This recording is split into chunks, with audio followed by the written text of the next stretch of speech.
flaming red fire emojis. This game sucked. Ugh. Brendan Albert may not know how we feel in Philadelphia because he's not an Eagles fan, but that's why he's on the show. He's going to break down the film, unbiased, and we're going to look at this. We're going to look at Corey Graham. We're going to look at Jalen Mills. We're going to look at the offensive line. It was not good. Not good. It was very, very disappointing. Now, I will say this, Adrian. I was higher on the Titans preseason than you were. I said this was going to be a team who could contend for winning the division. I thought was very confident it was going to be a wild card team. And they have looked good, right? Like let's not take away anything from Tennessee because they have looked good so far this season. But you still don't expect the defending Super Bowl champs getting all the healthy players finally back on the field, offensive line still being an issue, defensive backs starting to be giant question marks. Not a great performance by any means. And here's what I'll say. The Titans might be 9-7, 10-6. They might be a playoff team. But I didn't think either team played well. It's not like the Titans played perfect football. Marcus Mariota missed Corey Davis on a couple occasions. They dropped the football. They weren't that great. Neither team really was like, you know? Yeah, I'm with you, man. I mean, I don't think either team really looked dynamic. I thought Mariota looked pretty good, but there's a lot of drops there from Tennessee. Yeah. I mean, there were a lot of drops there. And Tennessee still has no run game. I mean, so you pretty much knew this was going to be a one-dimensional team going in. They weren't able to run the football. They weren't able to really make as many receptions as they should have. But I agree with you, Adrian. I wouldn't say it's not like the Titans played this 8+ performance. They played well, yeah, absolutely. But it wasn't like some type of elite-level performance that, Eagles couldn't match. Because by no means, Adrian, would you and me disagree that the Eagles have a far better roster? Yeah. All right, let's get into the tape right away. Corey Graham filling in for Rodney McLeod in that single high roll, and it was a huge struggle. And you could even make the argument that he was worse than Jalen Mills, who is taking all the heat right now in Philadelphia. Yeah, 100% right, Adrian. The DBs, this was kind of my bigger issue. And Adrian, you and me talked preseason when we were talking going into the draft. I said the safety was a huge need for the Philadelphia Eagles moving forward. And don't get me wrong, I like the Dallas Goedert pick, right? I mean, that was obviously a great luxury pick, but I still said that the biggest need was at safety. I remember, Adrian, the guy I was high on and I said the Eagles should take a look at was Jesse Bates. And I would have loved him at this single high role here for the Philadelphia Eagles, but it is what it is. Yeah, unfortunately. And, we're going to get into some things. So the first play we're going to look at, this is a play that the Twitter Madden people are getting fussed about and getting pissed off about. They're getting pissed at Jalen Mills for this. So we're going to break this down, and we're going to figure out, was this on Jalen Mills? Was it on Corey Graham? This is why Brendan is here. So you're going to see after the play, Jalen Mills looked back at Corey Graham like, yo, where were you? Was he responsible, or was it Jalen Mills? What do you think? Well, let's take a peek here. Let's talk about down and distance first and ball position here, okay? Ball's in the 45-yard line, 2nd and 3. You're very much in a plus situation for the offense. And this is the ideal shot area. This is the ideal shot territory because you have the whole playbook open. You can get the first down with a run here. You can go play action deep. You can go something short. This is a great situation. So for an offense anyway. So for a defense, hey, this is a shot situation. Probably want to play a little safer than tougher here. So pre-snap here, we can see simple cover 3 look. I mean, this is exactly when you draw cover 3 up. Corner off, deep middle third safety.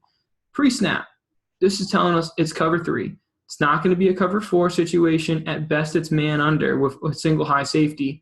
But this still looks like it's going to be some type of coverage of cover 3. So as we look at this, Adrian, what confuses me is, first and foremost, there's no pedal here by the safety. There's no read steps. There's nothing moving backwards. It's just eyes clear as day into the backfield. I have a hard time believing that he is being told to read the quarterback, not reading the offensive lineman or reading the downfield receivers that are coming into you. Simple rules of defense. If one's in front of you and one's coming short, it's probably one coming behind you. Now, the other thing that we kind of want to take a peek at here, let's look at how Mills opens up, Adrian. I know you want to talk about this, how Mills is opening up down here at the bottom of the screen. Yeah. Right? So we can see here Jalen Mills is going to open up, and he's giving away here the middle third, right? Giving it away. Yeah. Giving it away, right? And the only way I can assume this is because he's assuming he has middle third help. But as we see here, does not. Yeah. And Mariota missed that throw. Missed it. It wasn't the only throw he missed. He missed a couple of these.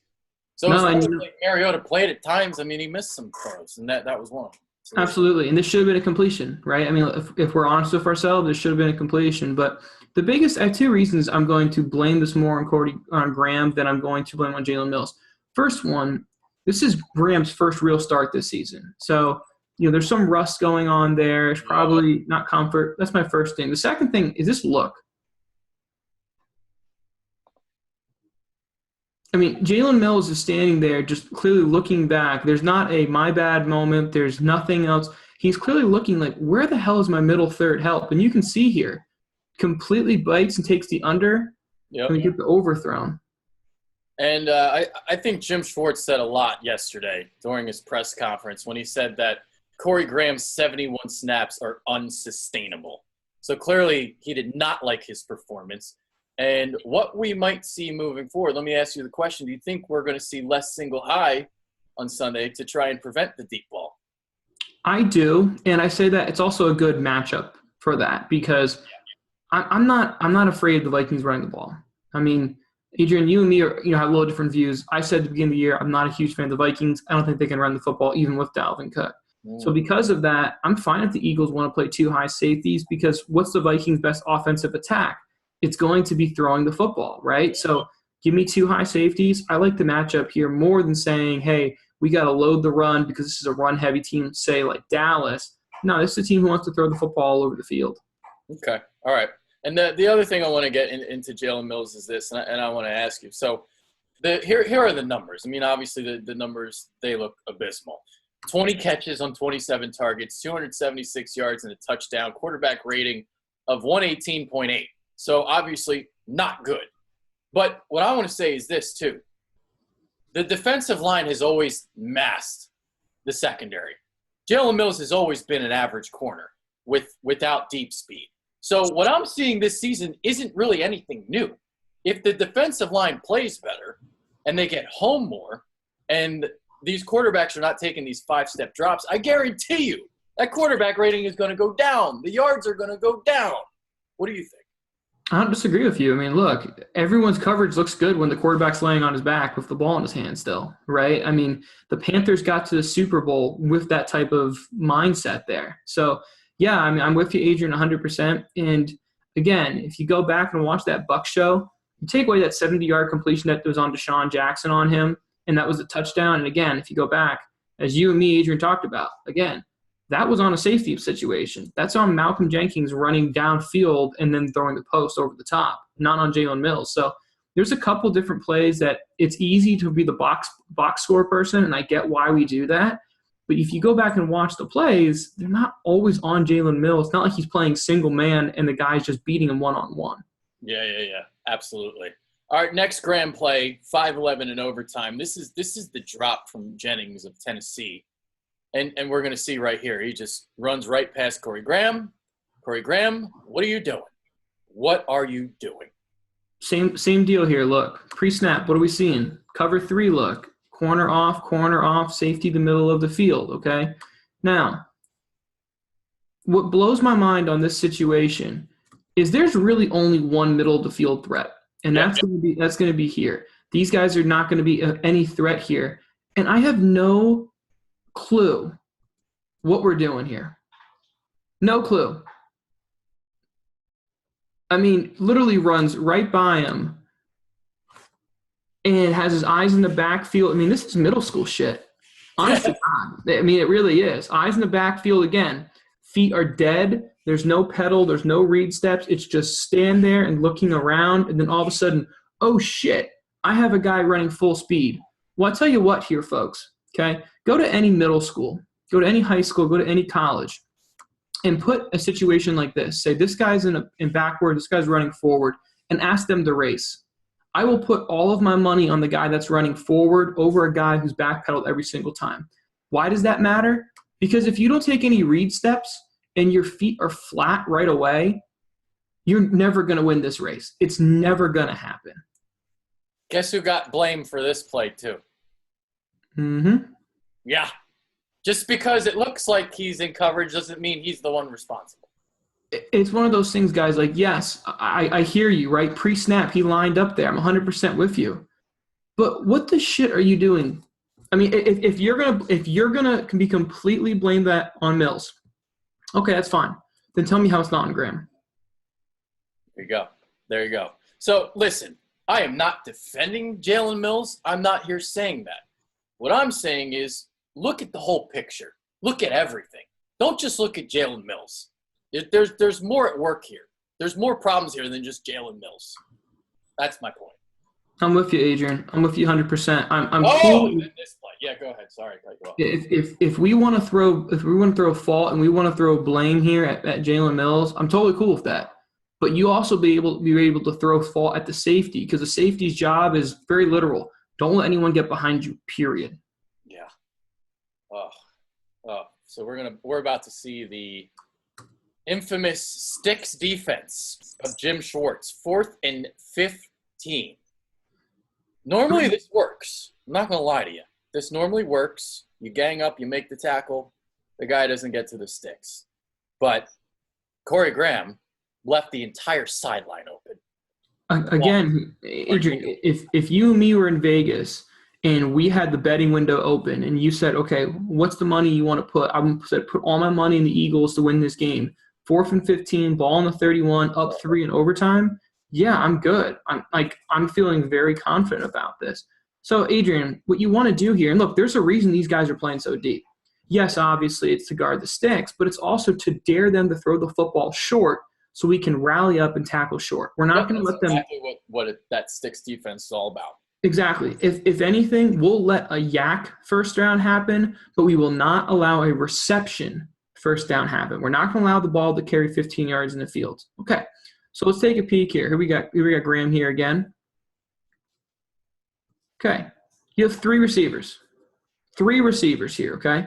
And now you can see here, we would call this an inverted cover 2, meaning instead of the safeties being deep, the corners are deep. Yep. But we're deep here, which means your responsibility – Not enough width. Not enough width. Exactly right. It's to get width here. And again, where's our eyes? In the backfield. Completely in the backfield. I don't know – Does he get confused by Darby here? Like thinking, like, I don't know what's going on here. No, there's no way he's confused by Darby here, Adrian, because look at his first doing? His first steps come out. The only thing I can think of is he, for some reason, thinks that this back is going to release. And you know what? If this back releases and he does make this reception, cool. Make him run 20 yards for the first down. Don't let the football fly in the air for 20 yards. That's completely on him. Ugh. Jeez. All right, that's enough. No more. I don't want to look at this play again. No mas. That's it. All right, now let's get on the offensive line. And let me tell you something, Eagles fans. The excuses are over now. Carson Wentz, he's back. He looked great on Sunday. Alshon great. Alshon Jeffrey looked great on Sunday. Once this offensive line gets going, that's when the offense is going to take off. But right now, and even in the preseason, they have looked like dog shit. The offensive line was one of the biggest things that allowed Nick Foles to get to the Super Bowl. Okay, yeah. Let's call it like it is. The offensive line. 2 sacks allowed in the 3 postseason games. And for context, they've allowed 12 sacks in their last 3. So you can just see right there. Absolutely, and this puts them in the bottom third in terms of quarterback protection ability. They're still a good run blocking team, but as far as protecting the quarterback, not great here. Yeah. So let's get into this. And obviously, Jarrell Casey is a very, very underrated player on the Titans. He had a huge game. Stefan Wisniewski did not have a good game. And let's get this right here. So this is about Casey, right? 100%, yeah. So this is going to be Casey here. Casey, first off, for most people who don't know, and I get why, this is a dude, man. I mean, this is an absolute dude. Oh, good. So we don't get a great view of it here, but the end zone view is going to give us a better idea of really what's going down. Yeah. So we see big double nines here, lined up, head up here, okay? So when it comes to the offensive line, usually one of the best indicators of what's going to happen in a play is who gets their hands on first. As you can see here, Casey's hands are shooting. Wiz's hands are wide. Think about this, guys. If you were to bench press, would you rather have your hands under your shoulders or wide? You want them under your shoulders. It's better power position. So ultimately, right away, Casey's in a winning position here. Now, the other thing that we're going to see here is watch Wiz's foot here. He's not really going to extend, right? So we're dipping, now we're lunging, now we're giving this away. So we are in trouble. You would rather give away the B gap pressure than give away A gap pressure because it's almost always closer to your quarterback. Now let's keep a look backside here. We're going to see an awesome bull rush here. Lane Johnson, not a great game, but to be honest with you, Wiz is what made everyone else look like they played well because Wiz played horrible, in my opinion. And then you see Jones with just great effort here. So let's kind of go slow motion here and kind of watch this play develop. So Carson has no choice. He has to step up here. It's 100% right. But then you see just really good effort here by Jones coming all the way across. And that's not what you want to see, man. Your quarterback leaping in the air, opening up the rib cage for a 300-pound man to put a shoulder in you. That's not the cup of tea you want to see. And we're going to see another play coming up. I don't know if it's next or whatever, but where Carson took a hit right on the knee. And that's one that really, really scared me. That was from Jason Peters. So, all right. So as we kind of get into the next play here, they ran the ball only 22 times on Sunday. They threw it 50. Right now, their run-pass ratio is 23rd in the NFL in terms of rushing percentage. They're only running it 37% of the time. They run block so much better than they pass block. Why are they not running the ball more? I wish I could give you an answer, Adrian. I mean, look, you have a couple running backs who are dinged up here, but, I mean, to be honest, I don't think that the depth between your running back 1 and running back 3 is so massive that you simply say, we can't run the football at all. I don't buy that in the slightest. So I'm with you, Adrian. We got to see him running the ball a little bit better here to get out of 3rd and 9, right? We want to get into 3rd and 5 situations, not 3rd and 9, where I'm not really fearing a running back or a run play by any means. Yeah. And 3rd and 9s, they're happening because they're just not getting good protection here. I mean, there's a lot of wasted downs. Exactly right. Exactly right here, Adrian. So let's take a peek here in the end zone view, which really always does the offensive line better justice. So as we can kind of see here, all right, let's look at big man up front. We got 1, 2, 3, 4, 5. Okay, so we are automatically going to check what's called BOB, or big on big protection. Typically, this means it's going to be tackle end, guard incoming, head up, boom, boom, right? So we got pretty much big on big, which usually means the running back here will now be responsible for either the cat, which is the corner blitz, or any type of internal blitz. Now, that said, this does not necessarily mean that, for an offensive lineman, you just man up here and you have no awareness. Because as we're going to see here, okay, yeah, we get a little pressure here, but what you would like to see here from Kelsey is at least a little help. I mean, you're going to see here, big Casey, he's going to cross face, okay? Yep. Big boys, do not run for no reason. I have never met a 300-pound human who likes to move for fun. It doesn't happen. So if he's cutting across your face, it's because he's got something coming inside. So you got to see this, and you got to pick this up quicker and avoid that oh shit moment that's happening back there from your quarterback when you see a linebacker getting a running head start at you. It's not what you want by any means. And I know Dean Pease is really good with his blitzes and his plays and everything he does. There was a lot of stunts, too, that the Eagles were just not picking up. But, man, we didn't see this in the postseason. This just abysmal offensive line play. Can they get this fixed? Like, what do they need to do? I don't think it's a huge concern for you. I mean, Tennessee is a very good front seven. They are. But this has been a problem even like last week against the Colts, and then it was Tampa Bay, and then it was Atlanta. So it's been since the beginning of the season. I get it. I get it, Adrian. I have a lot of confidence and a lot of faith that the Eagles are still going to get it right. And I agree with that, yes. I like Tennessee, but again, you're about to play a little bit more of the meaty schedule. We get to Minnesota, one of the better front sevens in the NFL. It's not going to get easier from here. Nope, not at all. All right, so what do we got here? So if we got a second down here play. All right, let's kind of take a peek. Pre-snap again, what do we get? 1st and 10. Great situation here, okay? But we're obviously in a shot situation. 1 minute left. We know we got to be a little aggressive throwing the football. Tennessee's going to bring the pressure hot, and this is just a complete breakdown of communication. End zone view, again, is going to do us better justice here, okay? So let's take a peek here. Kelsey's clearly pointing up to 55 here. He's setting Brown as the Mike. Mike means hey, Wendell, pick him up. Yep, exactly, right? Let's count them out. 1, 2, 3, 1, 2, 3. Okay, so obviously 55 is the middle of the defense because there's 7 men in the box. So you got one of two things are going to happen here, okay? First off, I don't know any of the Eagles' hand signs. I'm not even going to act like I do. But there's probably a reason he's pointing here. Just a hunch. Probably a reason, okay? Now, in a perfect world, what you like to do is you like to slide your protection towards the middle of the defense. So in theory, any type of lighter or faster guys, i.e. corners, safety, in this case it's going to be Kenny Vaccaro, is going to be manned up on a more athletic person like a running back versus, say, an offensive lineman. But there's sometimes guys that common sense just got to play true, right?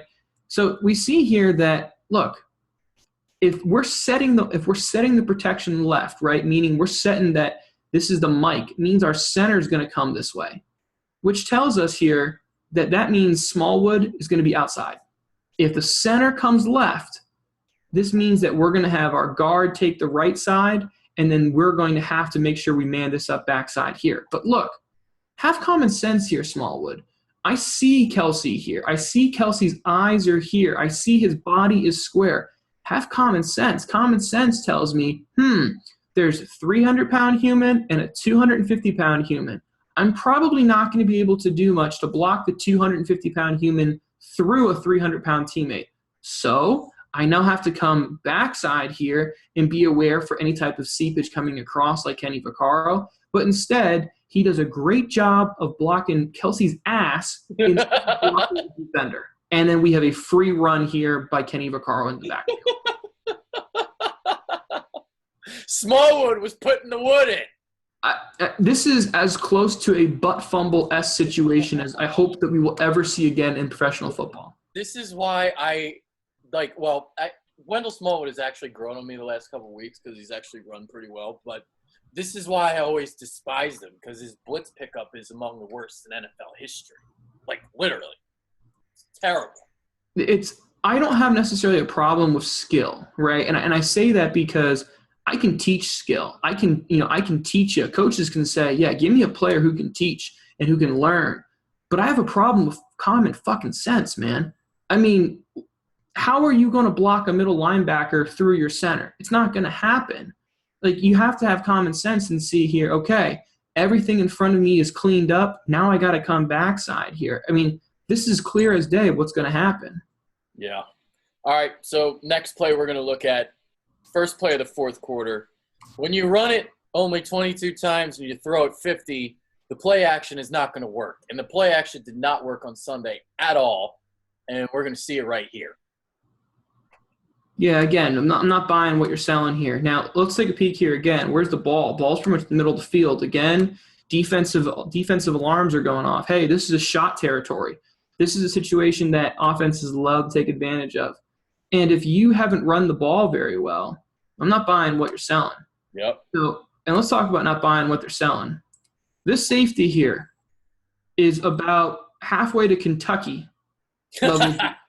Okay. Yeah, and to compare and contrast, Corey Graham was 10 yards. Correct, Adrian. 20. Well, 19 technically. Correct. 100% right, though. Just the depth is very different here. So we know here that this is not going to be really much help here because we have so deep. But because of that, Adrian, exactly like you talked about here, there's a lot of things that are difficult.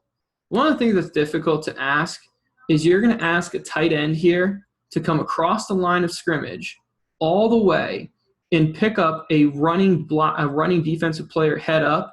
That's a tough block, man. I mean, that's not an easy one by any means. Especially for a guy who's still learning how to block. Exactly right. I mean, this was not a guy who came into the league as a block first, receiving second. But even look at the interior here.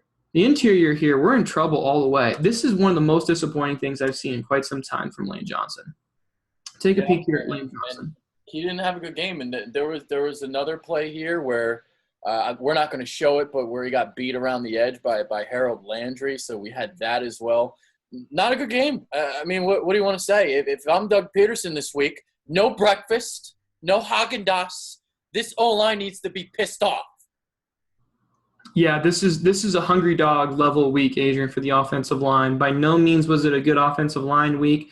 Corey Graham really was exposed to the point that, honestly, you should expect to see Corey Graham get picked on early and often next week. Yeah. All right. Do you mind looking at just one more play? We'll go real quickly. So let me see if I can find it. Hold on. Second quarter, 13-27. So this is the play where Carson Wentz almost tore his ACL again.